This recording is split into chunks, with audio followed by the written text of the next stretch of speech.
दोस्तों एक सिंपल सा क्वेश्चन है। अगर आपको आज दो ऑप्शन दिए जाएं, एक तरफ 1 करोड़ गारंटेड और दूसरे तरफ 1000 करोड़ लेकिन क्वाइन टॉस के साथ, आप क्या चुनेंगे? ज्यादातर लोग बोलेंगे 1 करोड़ सेफ है, गारंटेड है। लेकिन अगर मैं यही क्वेश्चन को थोड़ा सा बदल दूं, अब ऑप्शन है 10 करोड़ गारंटेड या 10,000 करोड़ क्वाइन टॉस के साथ, अब आप क्या करोगे? यहीं से इन्वेस्टिंग की सबसे बड़ी लर्निंग शुरू होती है। देखो, दोनों केस में मैथ सेम है। पहले 1 करोड़ वर्सेस 1000 करोड़, अब 10 करोड़ वर्सेस 10,000 करोड़, दोनों में 1000x डिफरेंस है।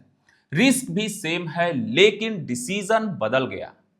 क्यों? क्योंकि मनी की वैल्यू हर इंसान के लिए अलग होती है। अगर यही सवाल आप मुकेश अंबानी से पूछेंगे या गौतम अदानी से पूछेंगे, तो उनके लिए 1 करोड़ 10 करोड़ मैटर नहीं करता है। लेकिन एक कॉमन पर्सन के लिए 1 करोड़ लाइफ बदल सकता है। इसे कहते हैं diminishing marginal utility of money.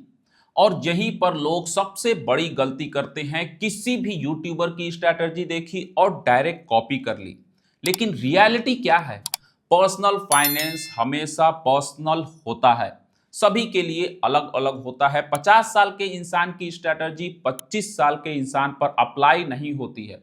तो आज जो मैं बात कर रहा हूं, कॉपी बिल्कुल मत करना, इसको समझना और अपने सिचुएशन के हिसाब से इसको अप्लाई करना। अब आते हैं इन्वेस्टिंग की कोर चीज पे, डाइवर्सिफिकेशन। अगर आपका पूरा पैसा एक ही जगह पे लगा है तो रिस्क भी उतना ही बढ़ जाता है। लेकिन अगर आपने अलग अलग करके डिवाइड किया है तो रिस्क कंट्रोल में आ जाता है। और सबसे इंपॉर्टेंट, आपको पता होना चाहिए पैसा कहां लगा है और कितना लगा है। तभी आप अपने पैसे को सही जगह पे लगा सकते हैं और सही डिसीजन ले पाते हैं। अब मैं आपको अपना पोर्टफोलियो बताता हूं। मैं एक इक्विटी फोकस इन्वेस्टर हूं जो इक्विटी में एलोकेशन ज्यादा रखता हूं।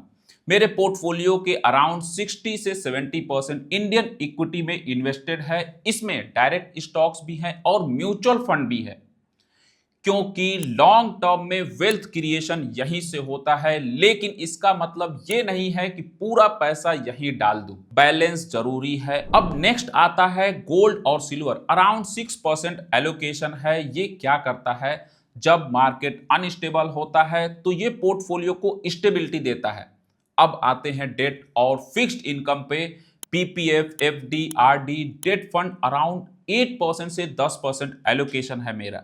ये बोरिंग लगता है लेकिन यही पोर्टफोलियो को बचाता है। अब एक बहुत ही अंडररेटेड चीज जो आपको देखने को मिलेगी, कैश। अराउंड 15% कैश मेरे पोर्टफोलियो में है। लोग बोलते हैं कैश पड़ा है, बेकार है। लेकिन रियलिटी क्या है? Cash is equal to opportunity power. Market गिरे और आपके पास कैश नहीं है तो आप सिर्फ देखते ही रह जाओगे। इसलिए कैश रखना बहुत ज्यादा जरूरी है। लेकिन हाँ, 15% थोड़ा सा ज्यादा है। 2026 में मैं इसको रिड्यूस करने वाला हूं। अब आप सोच रहे हो मेरा एलोकेशन क्या है? सिंपल है, अपने सारे एसेट को लिखो, अमाउंट लिखो। जैसे cash 1 lakh, FD 3 lakh, equity 10 lakh. Total निकालो, परसेंटेज निकालो बस। और एक सिंपल रूल याद रखो, 100 minus age is equal to equity percentage. अगर आपका एज 30 है तो इक्विटी में अराउंड 70% होना चाहिए। जैसे जैसे एज बढ़ेगी रिस्क कम करना है। अब सबसे इंपॉर्टेंट पार्ट, इन्वेस्ट करने से पहले फंडामेंटल्स बनाओ।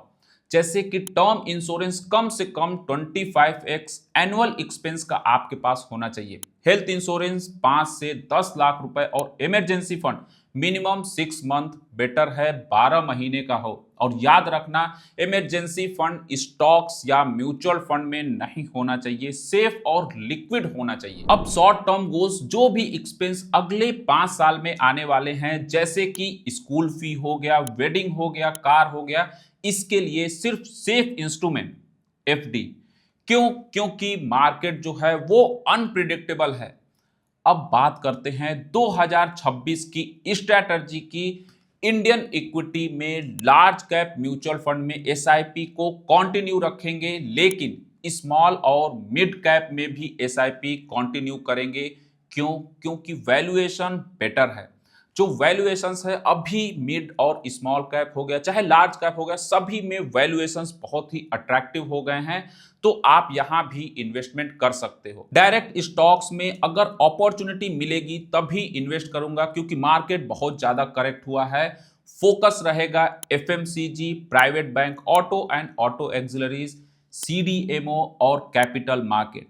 इसके साथ साथ डिफेंस और एरोस्पेस पे भी बहुत ज्यादा फोकस रहेगा, तो इन पे आप ध्यान रख सकते हो अगर आप इस करेक्शन में इन्वेस्ट करने की सोच रहे हो।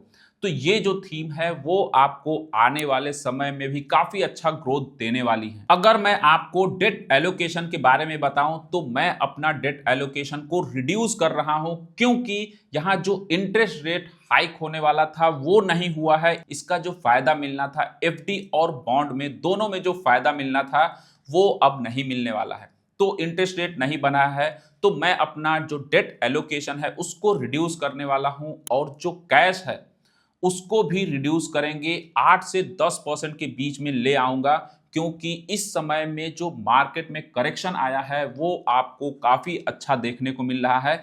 ये आपको यहां आप ब्रॉडर इंडेक्स में भी अपना इन्वेस्टमेंट कर सकते हैं, जैसे कि निफ्टी 50 हो गया, निफ्टी नेक्स्ट 50 हो गया, या फिर स्मॉल कैप मिड कैप में। तो मेरा तो एलोकेशन यही है, जब भी अपॉर्चुनिटी मिले, मार्केट गिरे तो आपको एक्शन लेना है। और अंत में सबसे इंपॉर्टेंट चीज जो आपको क्या करना है, प्लानिंग होनी चाहिए, क्योंकि अगर प्लानिंग नहीं है तो इन्वेस्टिंग नहीं है, वो गेसिंग है। तो प्लान बनाओ, डिसिप्लिन रखो और लॉन्ग टर्म को सोचो। अगर ये वीडियो आपको यूजफुल लगा हो तो वीडियो को लाइक जरूर करना, चैनल पर नए हो तो चैनल को सब्सक्राइब करना बिल्कुल मत भूलें, और कमेंट में बताओ तुम्हारा करंट एसेट एलोकेशन क्या है। मिलते हैं नेक्स्ट वीडियो में। Till then take care.